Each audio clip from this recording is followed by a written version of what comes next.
Yes. You're mindful Yes. of, right? Yes. Because it's my understanding that if one child attending a daycare has got a nut allergy, then the daycare becomes nut free. That's right. Yeah, so those are huge Very, challenges. yes, yes. Right now Yeah. we are not. Luckily, thank you God. But yes, you're right. So if any child has nut allergy, you have to tell parents. You have to go strictly with that policy. You have to tell parents, and when you're opening the lunch containers or anything, you have to make sure read the labels, ingredients. You have to know what they are eating. So yeah, then the work again, like I said, it's always going. Work is always going on. For small details also, you have to look. You can't ignore anything. Yeah. Sounds like, you know, I'm thinking managing one child, like looking after one child, It's a lot of it's work. draining. It's draining. And I also feel, I have 3 children of my own, but I have a grandson, and I feel like I could manage my 3 children. My one grandson now, I feel like he's so equipped with knowledge, Yes. and for me to keep up with him is draining. I'm like, how do you, like, what does it take to be, you know, a daycare provider, to be an ECE teacher, to be surrounded by kids all the time, and not lose your, you know, your A lot of balance. patience. Yes, you need that. Patience. Yes, self-care. Now I always tell, before I never did that. Now I talk to my staff, co-workers also, and even when we do the conferences and if we are talking, we are always talking about self-care. It's very important. Yes. Because sometimes you feel drained yourself. I have my own 2 young ones. So when I go home, I don't have energy to work with them. Because I'm done. I gave already 7 to 6 is done, you know. I'm dealing with parents, different kids, and now I have kids with disabilities also. So it's really challenging sometimes to balance out home life and work life. When you talk to other people too, they say, but when you're already in the kids and you're giving that kind of energy, I mean, you feel guilty sometimes when you don't give that quality care or time to your own kids. I'm telling you very honest, when you're in this position, you feel it that because you're giving to other kids, but in your own kids, you feel I'm lacking, maybe I didn't give them that much time. So I try to balance out that. I go for walks sometime 9:30, 10 now. I put the At night, reflective yeah. jacket. Yes, I go, even if it's raining, because I need that fresh air and little bit, you know, relaxing Time. the cool wind. Yeah. So yeah, and also like for studying, I usually do after 10. 10 to 2 is my studying time. 10 p.m. to 2 a.m.? Yes. Wow. Because if otherwise That's no choice. motivation. Otherwise no choice. Moment I come, it's like 5:36. Most of the time I reach home. Then your kids are already there. Mama, we are hungry. You know, you know. Okay, take shower quickly, prep the dinner. After giving them dinner, you want to see what they are doing in the school too. Their assignments, something. I usually print the sheets on the weekend. So this is my work on the weekend. I print the sheets for 5 days, and I wrote the name Jason, Sophia, so they know. Okay, this is Monday, Tuesday, Wednesday for Jason, all 5 sheets, and this is for Sophia, just to make it my work easy. So I just say, bring the sheets from your computer room. When they come, I'm cooking, and same time they study close to me. So if they get stuck, I lower the gas. You sit down there, and you help them. So when they are done, everybody's in the bed. Then this is like I go for a walk, little bit, one big round for the neighborhood, fresh air, come back, then sit down and open your book. And you know, coming, like you said, you already have your 2 daycares. You opened the daycares, you're doing well, you have lots of children. But then you get kids that have disabilities. And then, like, you yourself motivated yourself that I'm going to also go to school for this now, right? Like, it's an extra thing that you are doing out of the goodness of your heart. Yeah, it's to provide the care that, children, you have how to best provide the care for them, right? And like I said, you had the children, then children with disability come with whole set of new challenges. Yes. Because what happened, no parent is ready for that. Like when I had my daughter, I was not ready. I was just ready to have a healthy baby, right? So luckily it was healthy. But for everybody, it's not the case. So I feel sorry for the parents sometimes too, because they were not ready for that. That's why I tell my staff, don't judge. Because sometimes they say, oh, you see, we are working hard, but parent is not working in this way. I said, they don't have maybe knowledge. New parent, young parent. There is so many things, right? Single parent, single moms, it's hard. And sometimes they don't go for diagnosis on the time because they don't need the label for their child. So I always educate them. I said, if you see any sign, early intervention is very important. Don't delay the process. Even some Punjabi families, I got, and they always say it's in the family. They speak late sometime. I say, no, your child is 3 years old now. They have to, at least your child has to say some words. So this is also like educating the parents, also another work. Because they have to know what's happening. Sometimes they are not Education, aware. and you know, sometimes, like you said, Punjabi families or South Asian, we think if we ignore it, Yes. it's not happening. Yes, Right? yeah, exactly. It'll just get better. Yeah, no, It's exactly. not happening. Yeah, exactly. You're saying you're totally right. That's what I got it. They say, no, nobody's in the family having autism or anything. So our child is totally perfect. Just she wanna speak late, maybe at the age of 4 and 5. But I say, no, it's late. Because if they get the help now, and if we will know the diagnosed cause, we can work according to that. Because if one child is having ADHD, we have to work in different way. Autism is different, and autism again you have to see how it is. It's mild or moderate, or it's if it's severe. So our work style changes. Even if with the normal kids, our work style techniques, we have to change time to time. We can't work with the same technique with one particular child every time. They are changing too with their age. So they don't react how they react sometime when they are 2.5 years old. Moment they are coming close to the 3, sometimes parents say, oh, now my child is jumping more or behavior is changing. I said, growing up. This is a sign, growing up active, And especially boys have more energy than girls. Yeah. So, And also like resources, right? Yes. And it's not like, sometimes we get afraid because, especially of labels. Yes. And if a child has labels or we don't want to, but I mean, they're not doing anything, they're just testing Yes. to provide you with more support, more resources. Yes.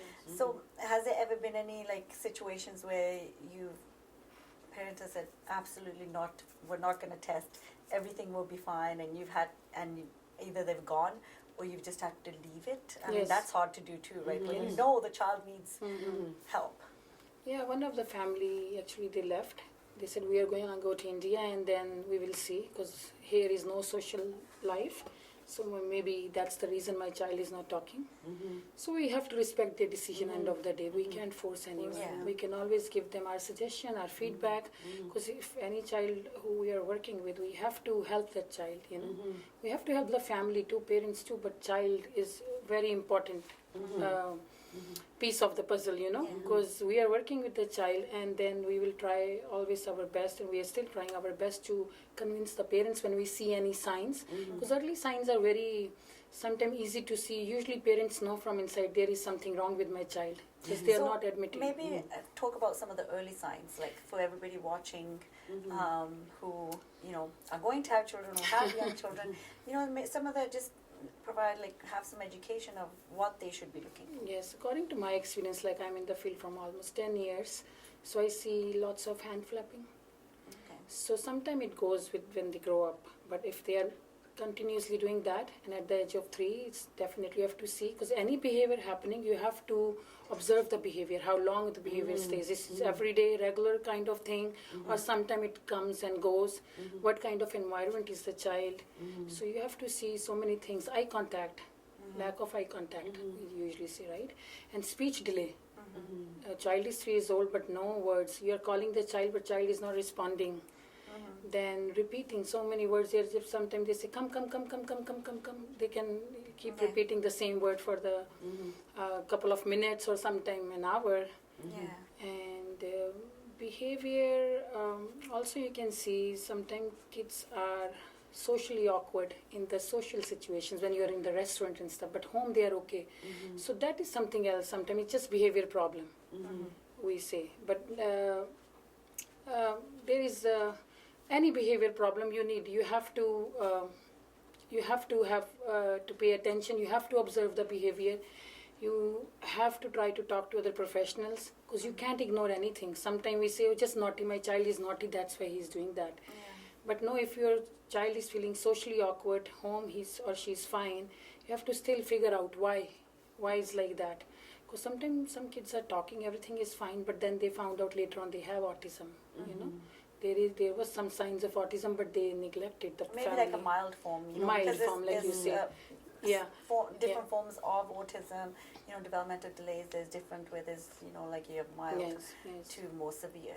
Yeah. And then there's also a lot of children who stay back home with grandparents who look after them, who don't even go to until they go into preschool, right? So I'm thinking, so at home it becomes like a normal behavior how a child is behaving, and you learn to accept that. They say, okay, this is how my child is. Yes. But then they put them in a different environment. That's all the different behaviors come out. And I'm just wondering if that could be a challenge for you. It's like, oh, this child, these are what are we observing? And they're like, no, that पिछले 4 साल तो बिल्कुल चंगा था, all of a sudden preschool जाके We ऐसा brought him to you. You did this. Yes, it happens too. You're right. It happens too, but it's just part of their growing up, They change. They always change. Even if they're coming to the daycare, you will see the behavior will change. Sometimes they just go out from the door, and we can see they're doing fussiness with parents. Because it depends how parents are dealing with them too.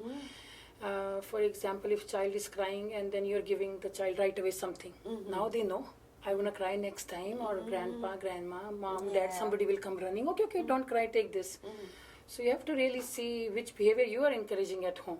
Because daycare, they react very differently. They know their boundaries, Exactly. They have set of boundaries. They know this is not right thing to do, this is right thing to do. And we usually encourage them, use your words.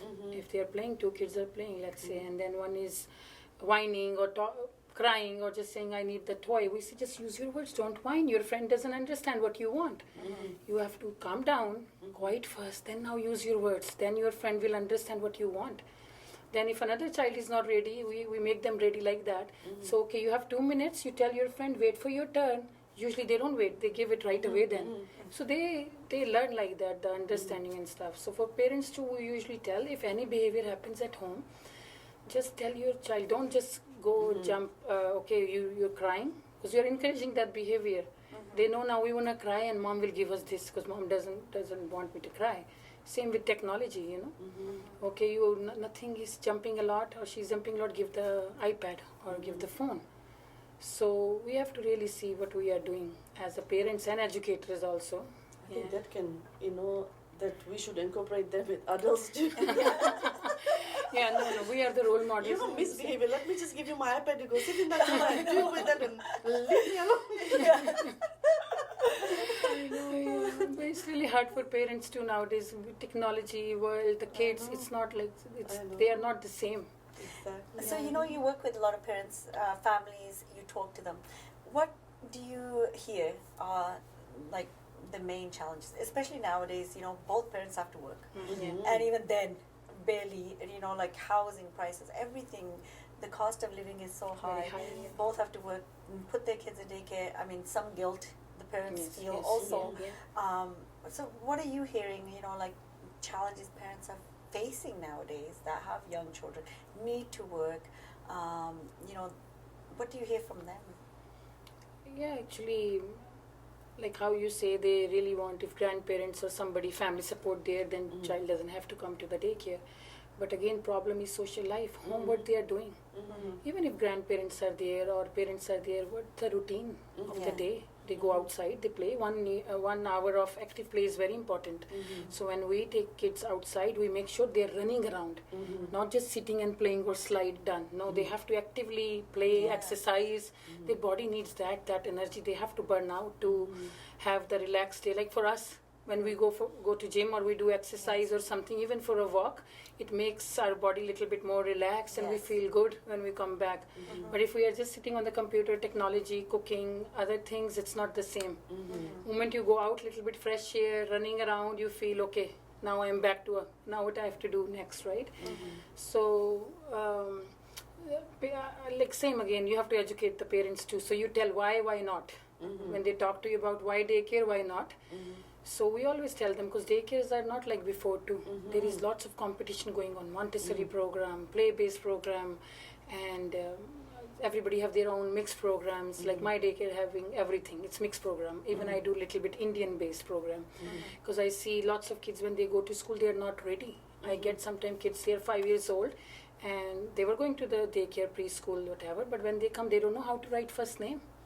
So I make sure at least they should know how to write first name, lowercase, uppercase, 1 to 100, or it depends, child to child too. How to hold pencil, they're painting, they're brushing, but the grip is not right. So there is very attention to detail thing, you know, when they're learning. This is the first 5 years are very crucial. You have to, observe them. Even no behavior problem, there is a lot learning involved in these 5 years. So when their base will be strong, my mom used to tell me this, when your base is strong, foundation is strong, the house will be more, stronger on it. So same thing I follow. I feel when they are here in my care, I can teach them as much as I can. I learn from them too. Sometimes they teach you. It's not I am teaching them, they are teaching me too. That change your method, it's not working. So I go to my method B. Sometimes children teach me that too. Your method B is fail on me too. So yeah, it's a lot learning for ourselves too, like I said. And being an educator, I always tell everybody, keep studying if you can. There is lots of workshops. It's no end here in the education, Yeah. No, I like what you say, because I think whether it's children with disabilities, or even for adults for that matter, and I think everybody comes with their own set of strength, and it doesn't matter if they're disabled or not. Yes. But if we can tap onto their strengths and start building on that, then you know what, they feel like they're somewhat in control. Otherwise, we feel like we're just imposing everything that what we want them to do. Yes. No. You have to really see the weaknesses of the child and strength. So weakness we have to improve. Yeah. We have to make the child come out of it, and strength we have to polish more. And that's what we have to tell parents, like when they're busy working all day. So we are the ones who observe these small things. We tell them, oh, your child did this today, even your child can write now, and when he plays he can build a block this way, or big tower, or he knows how to combine 3 blocks. So stuff like that, it really matters. Yeah, and I think me being a grandparent now, I feel like I'm learning so much from my grandson. He does go to an academy. I cannot say daycare; it has to be an ABC academy. That's where he goes to.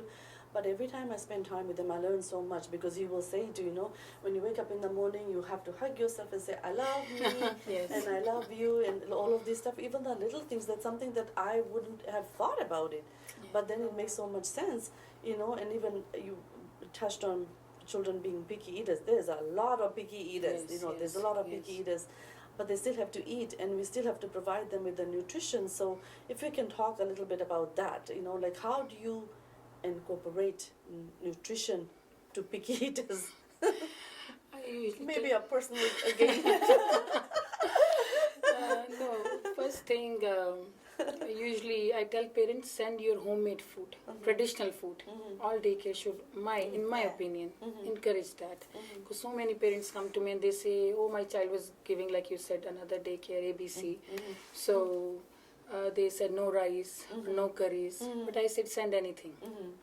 Send in less quantity, and what they like, let's say they like the peanut butter sandwich, so pack the sandwich and send the curry or leftover food from the night, or in small quantity.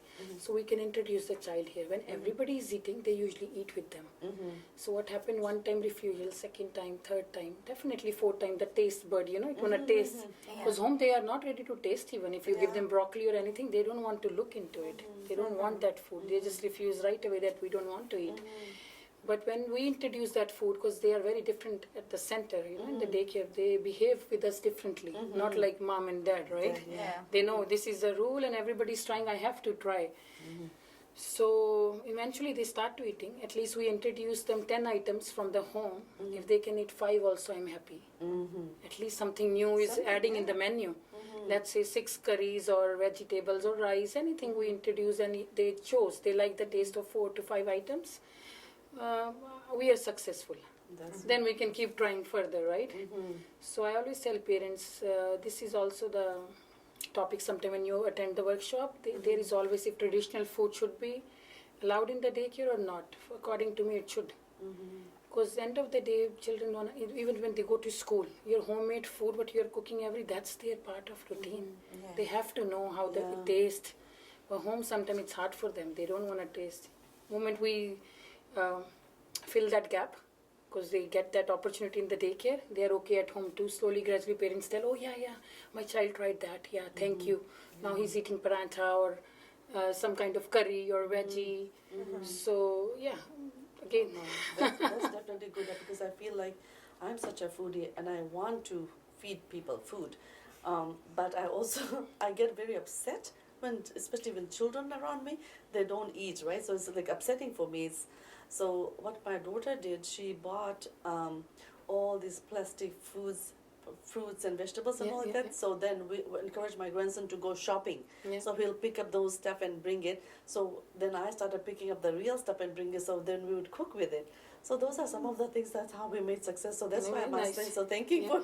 for sharing your tip. Like, Yeah, no, that's a nice thing too, grocery shopping, going together. But some of the very, very fussy picker eater, Fussy, like my yeah. son, Mm-hmm. he's like that too. Yeah. I'm in the same boat, no I worries. know, so it's like so Yeah. difficult, so difficult. Yeah, but with him, how I goes, I give him treat. But treat is again not good for dental hygiene every time. So I have to find my ways with him too. Like I say, sometimes I have no energy to deal with my own. So I go another way. I said, okay, you will get 5 minutes extra of iPad. Or you will get treat today. Or we'll go play soccer. Something extra. So he looks for what he likes, whatever he likes to do. We try to do extra that. So it works. Sometimes it doesn't work. So I try to do everything properly grind, because he doesn't want anything to taste in the mouth. Like he always say, oh, I can see some things are here. So I have to. What is this black thing? So I have to always make a paste, puree for everything, and then I add into pasta or spaghetti, whatever he wants to eat. But then I just eat 1 spoon of curry. So at least he chose some of it. Like now he likes okra. He say I can eat okra, potato with the roti. Or rice with chicken curry. So he has some kind of menu. If I don't try anything, then I know it's not going to work. He will stick to maybe some very limited food and not nutrition value again there, right? Exactly. With pizza and stuff. Yeah. You know, when you think about, when we were growing up, we didn't have that kind of, we didn't have that. This is what What you is eat. it? Eat your This is, we were never That's told, it. okay, this is what dinner is, this is what we're going to eat. And we didn't think, oh, I don't like that, I'm not going to eat it. We didn't have that choice. Yes, Yeah. yes. So now Yeah. we So many choices too. A lot of choices. Yes. And another thing that you said, I think is very valuable, the foundation. The first 5 years, especially like here lately, we hear a lot of young youth into gangs, into other things, and we all hear, there's different programs of how to be more involved with your child, the time for your child.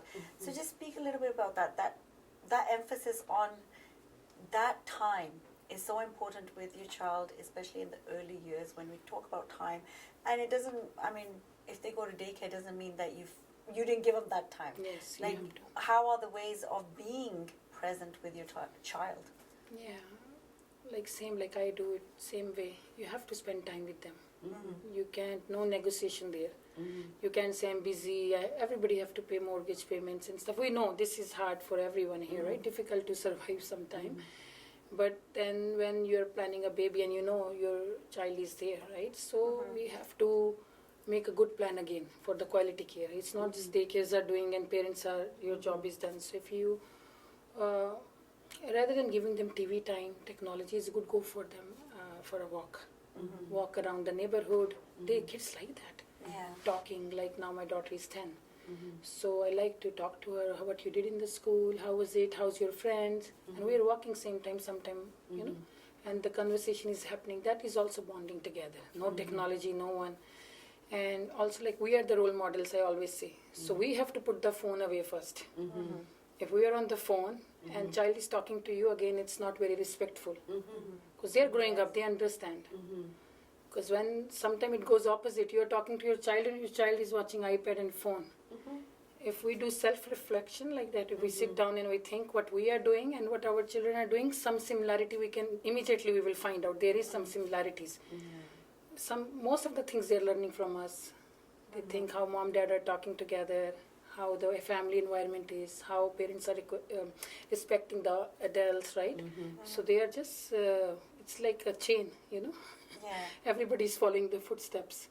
So we have to be very cautious what we are doing, what we are saying, how we are dealing with the situation. Sometimes we are overstressed, we say some words we shouldn't be saying in front of the kids. You know, some of the families I see, even husband-wife fight, I'd say don't fight in front of the kids, because you have to watch your words, and it's very hard.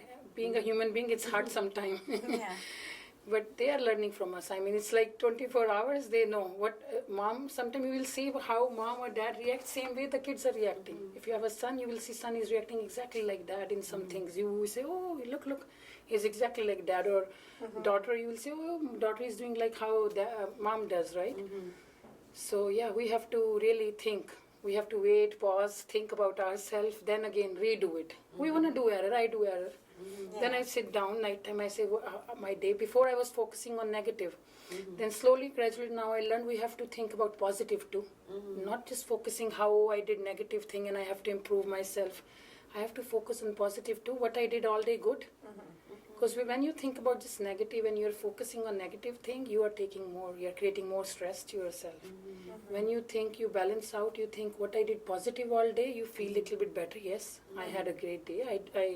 I did this thing this way and I tackled this situation this way. But yes, self-reflection helps too. I do that to 10 minutes, 5 minutes now sometime.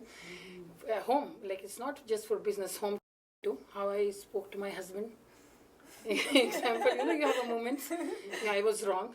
And I say, sorry, I was little bit, having a hard time that time. And I went fast. So yeah, I mean, we are human beings. We want to do mistake. If we know we are doing mistake and trying to improve that, that's all matter. Learning process. That is a learning process. And so Ekta, like you have the kids, you have a daycare, you're teaching the kids, but you also have employees. So which is a whole different, working with adults, managing adults, schedules, all this.